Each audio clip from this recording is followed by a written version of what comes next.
for two things that connect to satellites. Yeah. That's a far amount. I mean, now it's 9:34. It says 9:30. So it's Yeah, always telling generally. me I'm late is what's up. Good Interesting. morning, everyone. Give everybody, as always, a few minutes to get here. Maybe your wife did it so because you show up late. So she's like, I can buy 3 extra minutes if I make him think he's late. I don't know if she knows how to do that, but I'm sure she does. Either way, I'm still late because it doesn't matter if you go by the clock early or whatever. I'm still going to get ready at 9:28. So it doesn't matter. Forward, back. Fair enough. I will find a way to not be here. All right. What are we getting into today? Today, it's going to be kind of a broad topic. I think more of a mindset topic, but we'll break into specifics when we get into friction and marketing. And I feel like what friction means, I think it leads into a little bit of everything of what we do and how we function, as well as what goes into demand generation versus lead generation, and kind of feeds into our world a little bit. So find a little bit of conversation, I think, around how we think and how we move. And like, even when we're building this website, we're thinking in terms of what's the customer experience like. I know what we want and what happens, but what does it happen? What does it look like for them? How can we make it as easy as possible? I stress over things like this should be one click, not this click to another page and then you go to a checkout. Like, it should just be this and you get it right there. Like, they want it right now. So I love the topic. This will be good. This will be good. Looks like 8 people. Somebody already left. Must be boring. All right, guys, we're going to go ahead and get started. Appreciate you guys being here. Good morning, Nick. How is the new home? You have to be at least a little settled in at this point. Wondering how it's going. We will talk about that when we come back. See you in a sec.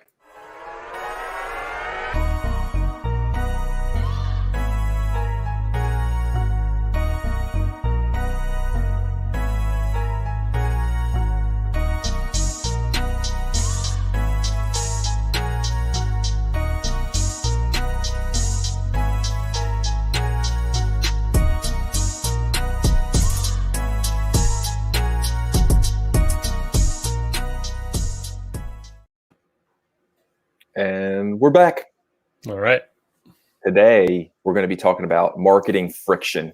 I was battling with this title this morning. I'm not sure if anybody watches the little adjustments that get made when I can't exactly decide what I want on a post.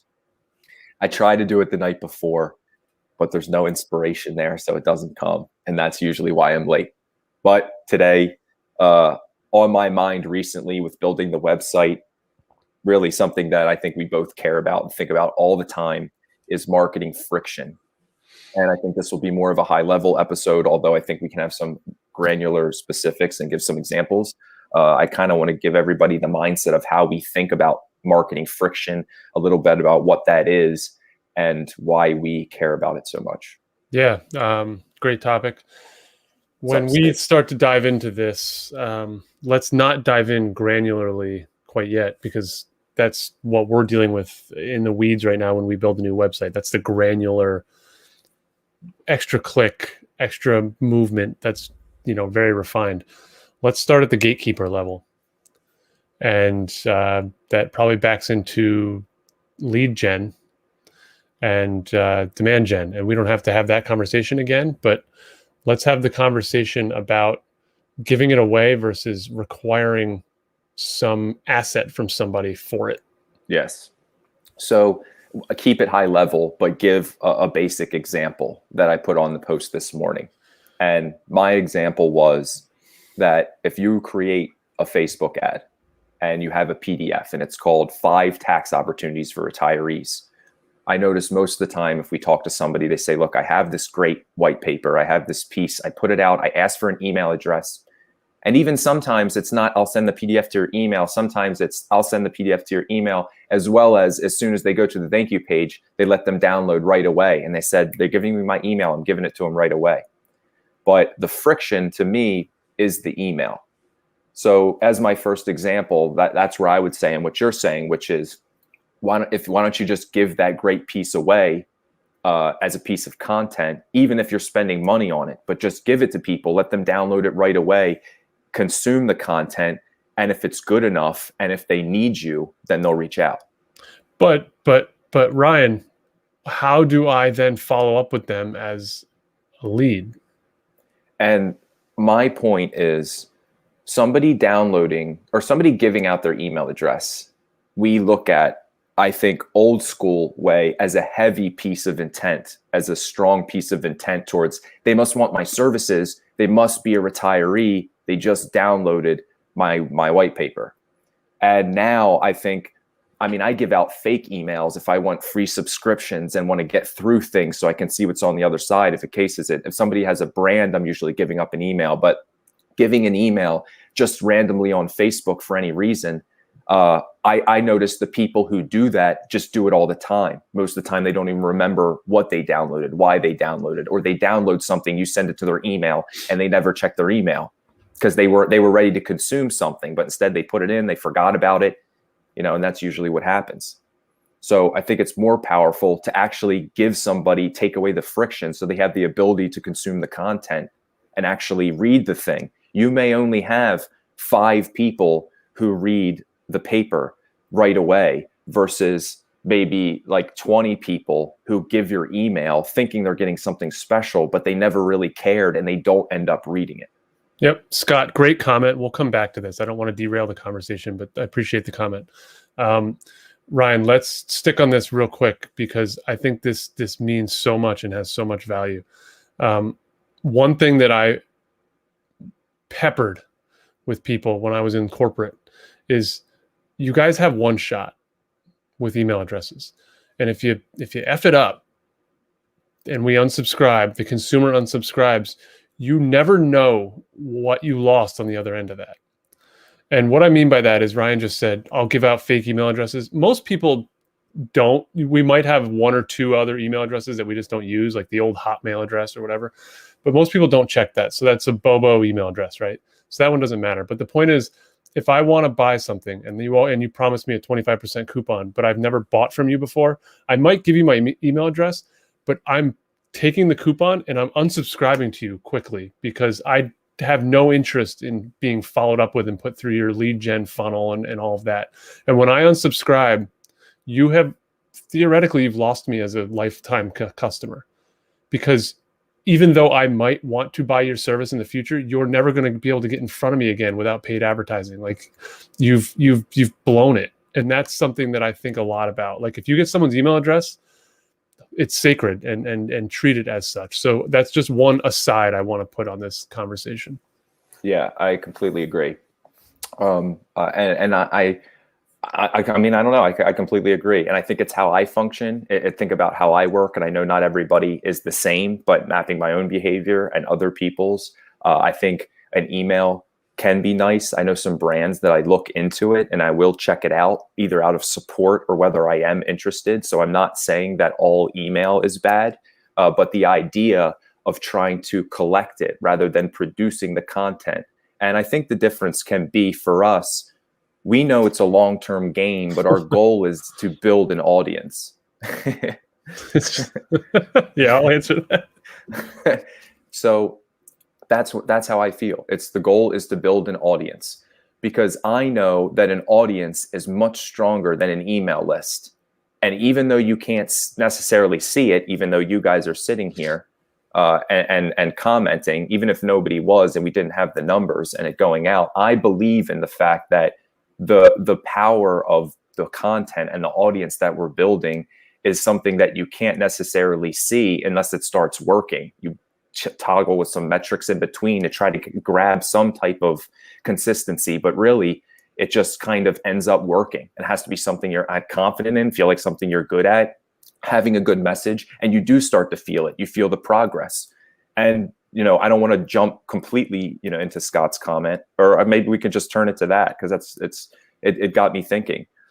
You know, I want to wait on that because I think that's a deeper conversation, which Scott, I didn't take that as you being a troll at all. So don't worry about that. No, I don't want to. The reason I don't want to put it off is because I think it leads into, lead versus demand and putting out enough information. Scott, let me tell you let's this. do it. Let's do it. Let's not put it off. I agree. We have somebody who said to us, I watch your show and I think if you're doing this at a high level, then I wonder what you can do for me one-on-one. And he said, I watch your show like religiously. Every day.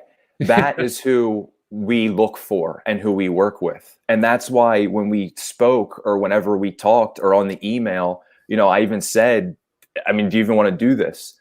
It depends on what kind of marketer you are, how much you believe in it, how much you want to work.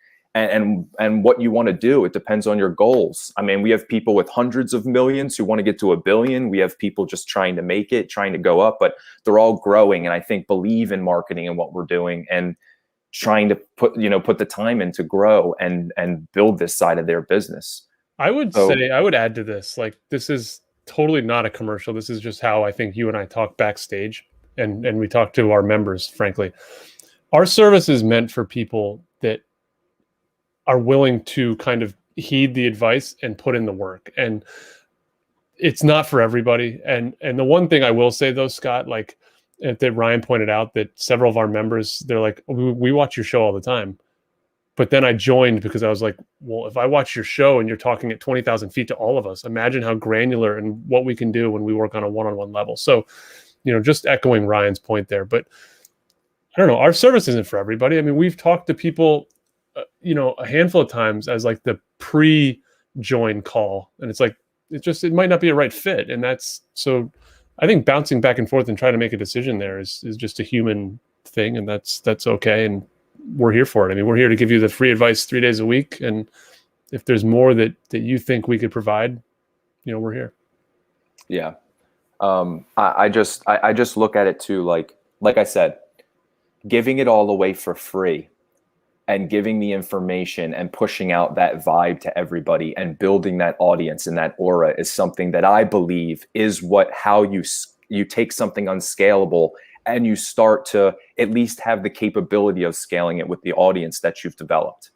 And that is very, very, very difficult to do by collecting leads and emails and names and phone numbers, because it depends on your follow-up. If you have a string of emails coming that's going to sound automated and generic, even though it's specific, maybe towards those people in Medicare, especially in your position, it still, I think, sounds a little automated and generic because you don't know who the person is. So you keep it vanilla, and then the message comes out, and now you're speaking a vanilla message to somebody with low intent. And I just think it's a game that we get caught up in spending too much time and money on.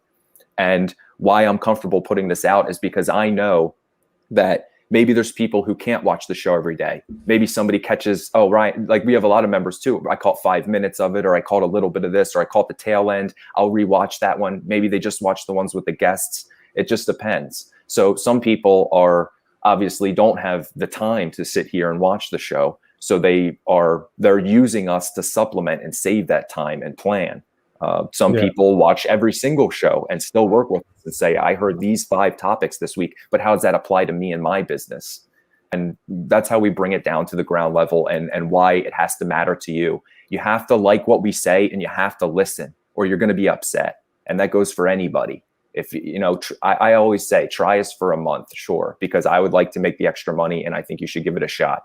But at the same time, it's like, I want you to believe in what you're doing, because wasting money sucks. And I don't want to spend time on somebody who's like test driving us because they're worried we're not going to be valuable. That already starts off in a bad place. Yeah. You're looking to be proven to versus, jumping. Yeah. I get that. I mean, I just don't want this to be an entire infomercial. I actually do want to talk about some of that friction and gatekeeper mentality, because I think we live in such a world of abundance, and there's so many people putting out free content right now that if you just circling back to the newsletter thing, receive my free white paper, my insights, but you got to give me an email address for it. Like I could literally open up a new tab in Google and Google the title of your white paper and find 5 of them for free that no one wants my email address for. So I think I can go on YouTube and find a 5-minute video, a 7-minute video, a 30-minute video, a 1-hour video on taxes and retirees. And with all the information in the world where people can find it for free, that's why we're taking away the friction and trying to make it easier for people to consume, because we're in a consuming world and people get to make their own choices. We're in a Netflix, give it to me now. I want to binge like immediately. And I think not adding into that human behavior in general. This can be in business processes and marketing. I just notice it more in marketing, but allowing people to move at their own pace and consume your stuff just gives you a much higher probability that they actually listen to your message. And then if your message is good, that's when stuff starts hitting. Yeah. If you're focusing on, Scott, and there's no need to apologize. All good. Conversation wasn't derailed. I mean, no, not at all. I actually love the service, question. Yeah. I appreciate it. It adds all around friction and why we do this. Why would you give so much away? Why it's not completely tied together, but it's very, very close in, again, demand generation, how we feel, friction. It all leads into why we operate the way we do. I think, Andy Panko is a really good example, right? Look at his YouTube page. He's basically talking about the most common financial services topics that there are. And he's got a ton of great videos on it. Now, he has a lot of attention on that page, and he's been giving it away for free the entire time. Now, if he put that behind lock and key, sure, he may have gotten some people to be able to pay him $15 to get into his service and check it out. But what he's been able to do for free is grow a brand and a business and create awareness. And I think that's just a formula that works. The lock and key thing, you and I have batted back and forth a million times, and we always come back to ground zero. We're like, no. Yeah. Why? Like, what are we doing this for? And what does this mean for the person who we're trying to reach? Because if we're not thinking in terms of that individual, then we're thinking about ourselves. And while we have to build business processes that I believe are sustainable, we have to figure out a way around the friction on the end user and try to figure out a way. Like now I'm realizing that while I want to grow the business that I want, and I want it to be simple, because I think simple translates to the other side, I would much rather put weight. Yep. I'd much rather put weight on myself than the end user. I'll do an extra click. I'll put somebody's name somewhere. I'll enter information in MailChimp manually before I make somebody fill out a contact form that gives me all of their information, just as that step they have to do of joining as a member. So I think about that. And I think a lot of those things can automate, and we're figuring that out, especially with the new member website, which hopefully is launching the end of this week. But it's something that I think about all the time. I mean, friction is always on my mind. And I'll go as far to say this. When I'm talking about friction, I'll say, I don't introduce myself in the beginning of videos as an advisor. You can pop your name up, but I would take that away. I think there's 3 seconds where I know people may be listening. I guess it could be in the car or something like that. But I always think, like, I'm even wondering if that's necessary. We're on your page. Usually it's LinkedIn or something. We clicked for you. We're not finding it in space. It's somewhere specific. It's your YouTube, your LinkedIn, your whatever. I don't even think people need those 3 seconds of you saying you're this, a financial planner, and this. No, it pops up. It's there. People know they're watching you. Speak to the people. Speak to your audience, not to the first person who's seeing you for the first time. Speak to the person who's been watching you for the past year and honor them by just moving on with your content, because they already know who you are. Couldn't agree more. It's not, hi, my name's Corey Keating and I'm da-da-da. I'm the CMO at Marketers Company. No. It's, what's up, guys? It's Corey. I wanted to, right. You just jump right into it. Salutation's great, but it's 3 seconds. Let's get granular here for a second. Talk to me. One of the biggest friction points that I see with advisors is on their website around pricing. Thoughts on that? Great point. Yeah. Put it out there. Just put it out. It can be difficult if you're heavily commissioned, because I didn't even know how I got paid at LPL at the end of the day. I mean, you can look, but it's all over the place in a way. I mean, it can seem simple, but I guess it depends on the business and where you are. But if you have, mutual funds, variable annuities, fixed annuities, you're doing AUM with SAM accounts, which is advisory. You almost are like, how do I put all this on my website? And I think I would just put it into sections, which would be what your AUM is, if you have one, if you're advisory, at least put that up there. If you have a planning fee, post that up there. And then say any commissionable products will be disclosed in full amount before we move forward with any decision.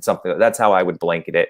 But I think everybody should put their prices up there. If they're, I just think it should be. Absolutely. There should be some dollar amount. It does not need to be a New Jersey breakfast diner menu, right? Because that, to your point, is going to be changed on everyone's circumstance and asset level and product. But there should be something tangible for your audience to chew on when they visit, because pricing and then contact us for more without any dollar amount is friction, like it or not. And we don't behave like that. They just want to know. Yeah, we as consumers, they want to get over the own shock of whatever that is. What they're in their head, they think it's more, they think it's less. The people who thought it would be a lot less leave, and the people who thought it, more jump in. Maybe they're excited. You never know. So I think putting your prices out there absolutely decreases friction. It's the good advisors finish first. It's the showing everybody, telling everybody, what you make before you make it, I think should be the bare minimum as an advisor when you're speaking to people. So if you can,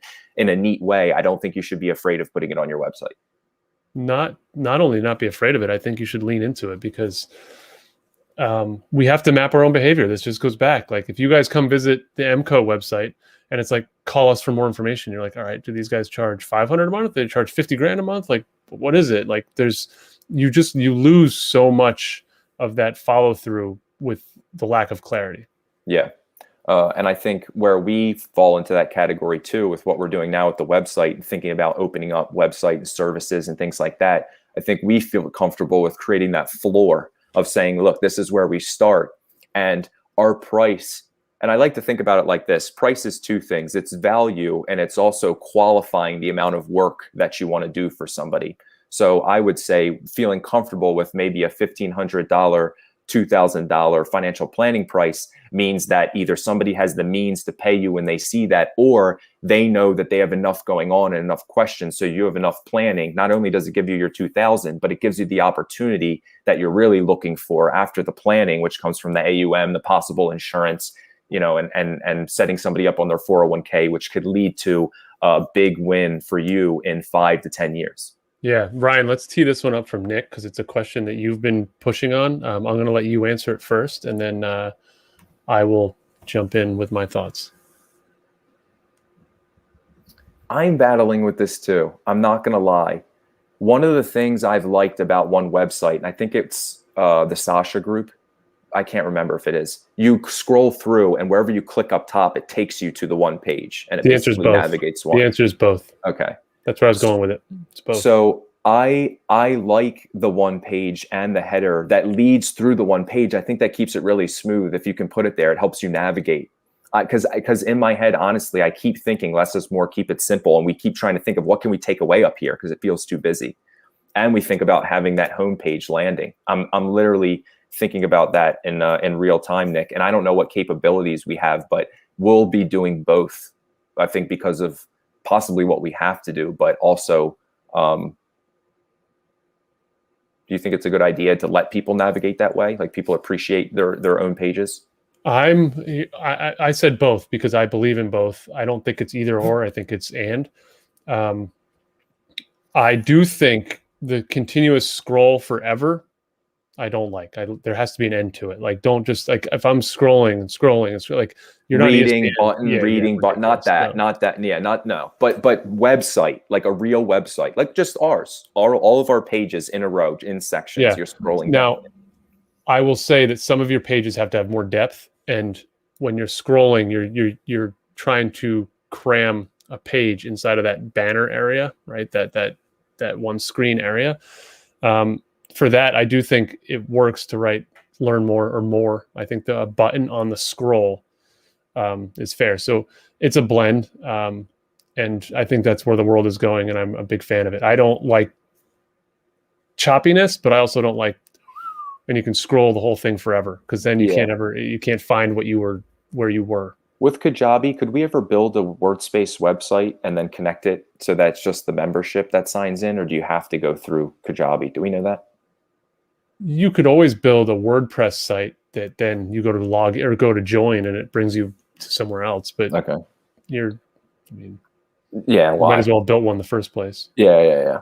I don't know what I agree with that. I like the idea of it, and I think it just felt smooth when I seen a few of those websites. And one of the things that I can say, we've been talking about friction. I'll give you guys an example with our website as well, where I noticed on Kajabi in some of the places when you jump to the join pages or you're at the checkout, it doesn't give you even the option for the header, because they're like, oh, you're already checking out. They don't need to travel anymore. But I think people should be able to navigate as much as they want. They want to see the price. They want to object again. They get to move around. Now they have to either go to the footer or hit the back button, which I don't appreciate. I think that creates friction. So there's sometimes you feel like you can't navigate around things. And sometimes you just have to deal with stuff. But that's why I'm also bringing this up, as why I think about that all the time, is thinking about that customer experience and how should people be able to move in terms of content, website. Do you know how I know that where we're headed with this conversation is right? Like the old-fashioned way of building a grocery store or building any sort of store framework was that you funnel people right into that cashier. You funnel the behavior, and then you price your items properly that are in front of them at the right times, and then you put them through the cashier line to pay and to check out. I know that we're on the right path here in our conversation because Amazon's attempting to do away with that. Go into the store, take whatever you want, and leave whenever you want. It's a continuous loop. Do whatever you want. There's no funnel. And websites mimicked the grocery store, and the digital world mimicked the grocery store and have for 20 years. And we've all built these things to funnel people through the checkout page. While obviously checking out on a website, you actually have to check out. To your point, there should not be a funnel and a friction a corral to put people through. People should be able to come, go, do what they want, and take their items wherever they are in the process. And something I'm thinking a lot about. And I think that's it all. I felt like the whole last decade, the word funnel was the thing. It's the thing. Everybody was like, how do I fill my funnel? How do I put enough people in there? How do I improve my funnel? And I think that what we lost sight of was like, how do we, rather than building, I guess, a funnel that we thought of, how do we build a frictionless experience for the end person so they get to create their own funnel? I just create the content, and they create the funnel. They create the experience and the path to me. They can go whichever way they want. You can navigate anything we have and test out all of what we have to offer and walk around and taste things and see. And then if you want, you lead our way to either our messages or our website, and we either get a contact or we get something that says somebody's interested. And to me, that's our funnel that we created the show, and then the end consumer created their funnel and brought to us. And that's why I'm big on talking about messages and things like that. Big fan. I totally co-sign that. I think we did a good job speaking on it. Do you have any other examples or anything else you're thinking about in terms of friction? I wanted to keep it high level enough so people took the concept away, but give enough examples so that people understood when I'm thinking about it and realize it's all the time. I think friction on a global level is just a conversation that I like having because I challenge everybody, and it's this is behavior that started at the asset management, investment management level, and like everything, the entire industry copies the big cats, and then it trickles down, and then they're already moving on to the next thing, and now the fallout is that advisors are 5 years behind. Give it away for free, all of it, all of your content, give it away for free. The value, the content and the products are a commodity. You and your service are the value. It's the opposite of the way we were all trained. Like there's nothing you offer, there's no product you're going to put any of your clients in that is so proprietary, that is like, that is so special that you need to be even talking about. It's you. And that is why we give everything away for free, give all the content away for free. You is the value, and that's what they're buying. Yeah, brand builds the funnel, brand builds like the opportunity, and brand increases price. I mean, having that frictionless experience gives you the opportunity for everybody to get to know you and for you guys to see us sitting here, and then you all get to decide and sit here and think, do I want to work with these guys? And I think that just goes a lot farther than if we would have spent money to try to do LinkedIn ads and reach you on a webinar and try to get you in, and then drip campaign, put out a video every once in a while, and hopefully talk to you through email and getting you to sign up through a call to action. I think that process, I think branding is slow, but I think that is slow and painful, and it doesn't brand. And that's why I think a lot about friction and how we do things. And it works. It's been working. Like, we're not where we want to be, but we're super young. 6 months of growth in attention is, I think, impressive for where we are. And that's why we try to help people with how to do it themselves, because we believe in it so much. It's not just the reason people do it anymore. The other way is because they think they're buying something tangible. They put out money to place an ad, and then an email address comes back as a lead. So that feels like it might not be working to the capacity you want it to work, but it worked in the first week, the second week, the third week. It's actually working. Like, what you intended to do is generating a result. Whereas brand, 3 months, 4 months, 5 months, 6 months, it takes so much longer, and that's the challenge. I mean, that's a wildly different conversation, but that's the challenge. I'm about to steal a Gary Vee thought, because he posted recently, and he said a video that I just happened to catch on LinkedIn as I'm scrolling through, and he says, I don't convince anybody of anything. Mm-hmm. And why I love content and what we're doing and the audience and trying to produce is that idea exactly. I'm not here to convince you social media works. I'm not here to convince you to work with us. You will convince yourself with the value that we can provide, and I can answer questions, but I'm really not one for overcoming objections. I look at objections as your hesitation based on how much you know about us. So I look at it like, normally when I'm speaking with somebody, you can tell right away how they feel about us and what they want to do. And I just think content provides that ability to where you can be confident in that I don't have to be a killer salesman.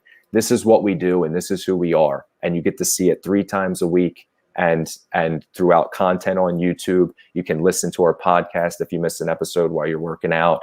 And everything else that we'll do from here on out is just, it allows us to be confident in who we are and not have to convince anybody of anything. And your financial planning practice could be the same. Yeah, it's home run. Couldn't agree more. That's a clip. Kristen, clip it. All right, guys. Got some stuff to do today. I want to get Kristen on here. Do you want to talk to her? Do you want to talk to Kristen? Yeah, I think we should. I think the conversation around the future is one that I want to be involved in. Yes, I agree. I agree with you, Scott, to end that note. I am not one to stop what you're currently doing unless I think it's a real waste of money. Like if there's an ad spend or something that I see in a newspaper or magazine that I think nobody's reading or whatever. But I know a lot of people who are collecting emails and still making money. And my idea, I guess, is the scalable side of it and have people coming in. But you're right. I mean, it's not always completely turning something off. And I'm not one to say that lead gen doesn't work. And it depends, I think, how you're doing it, because you can have a really good newsletter. You can have good content. You can put out a great webinar for Medicare that somebody actually watches, and then you put out human emails that interact with them. I think there's a right way to do it. So it's a good point to. I don't think that we ever. It's not for me to say. And I focus on what we do, but I don't want to sit here and say that never works. Do we? I mean, I hope that we're not on the record for saying lead gen doesn't work, because I hope I haven't said that. If I have, I apologize. I'm big on, and I know we're big on, everything works. It's just, does it work as well as, or is it worth spending the money on versus X, right? Like a radio ad works. If the radio ad's $2,100, I would say I'd rather spend that $2,100 on Facebook ads. A billboard works. I'd rather spend the $5,000 on I-95 somewhere else. So that's how I think about it. Exactly. And again, just putting while we're here, just having this chat, like I think about the barbecue situation. No one ever pulls up to the barbecue and is like, you've got to work with this guy I'm working with. He put me in this large cap Templeton fund. Like you have to, when you call him, ask him about the large cap Templeton fund. Like you have to be involved in this. That conversation is what leads to a movie on HBO. Like that is not a normal, that's not. So when I think about the commodity in your business is the product, because the conversation at the barbecue is actually, you've got to work with my guy, John. Like he's the man. He'll take care of everything. Like you'll feel so comfortable. That's the conversation that's having place. And I think that's where brand building needs to be an emphasis. Absolutely. Absolutely. A few things to get done, few housekeeping things. I think we should have this website almost up and running. Do you think Friday? Should we put a stamp on it? No, I don't want to, because there's a lot of clicking and testing, and dummy accounts we have to kind of go through. Adam Scherer on Friday. Yep. Adam is a proctor or educator, I guess, at the Boston Institute of Finance, helping advisors, get their CFP. So this will be a fun conversation. I think we can dig into him on some of the things that he sees, some of the challenges advisors have, and get a different perspective, a different look at the industry. Yeah, cool. I'm excited to talk to him. I don't know him, so it'll be nice to meet him and hear what he has to say, especially coming from there. They were a third party at LPL, and great group of guys over there that I know. Some of the teachers have been around for a while, so it'll be cool to talk to him. And get some of his insight. I'm excited to talk to Adam. Yeah. You and I have to iron some stuff out about the website, newsletter specifically. Yep. Last thought. Eric, William, guys, thanks for the in-comment commercials. Appreciate it. Appreciate it, guys. And I also appreciate the little back and forth. I didn't necessarily address it as much as I should, but the email addresses have been great. So what is this, Nick? Collection, Utah Thor, Sexy Kitten 24, Thundercat. Great emails. If you're looking for a free subscription, don't use those. Nick already has them. All right, guys, we will talk to you on Friday when we speak with Adam, and we'll wait to announce next week. Next week, we have a special guest. If everybody's still here, we have a special guest. Next week, right? 2 guests next week, yeah. Special guest on Wednesday. Because of scheduling and how it had to work out, we had to pick Wednesday. We still have our regular Friday guest, so it's going to be 2. Monday will be us. Take off Wednesday, and I'll announce it on Friday after Adam. So you guys know who will be coming. It'll be exciting, and possibly the first time he's ever been on LinkedIn Live, because I don't think anybody will go through the technology necessary to make it happen. I'll explain later. Take off Wednesday morning, 9:30 to 10:30. You guys will want to see that show, and we will see you soon. Cheers. Have a good day.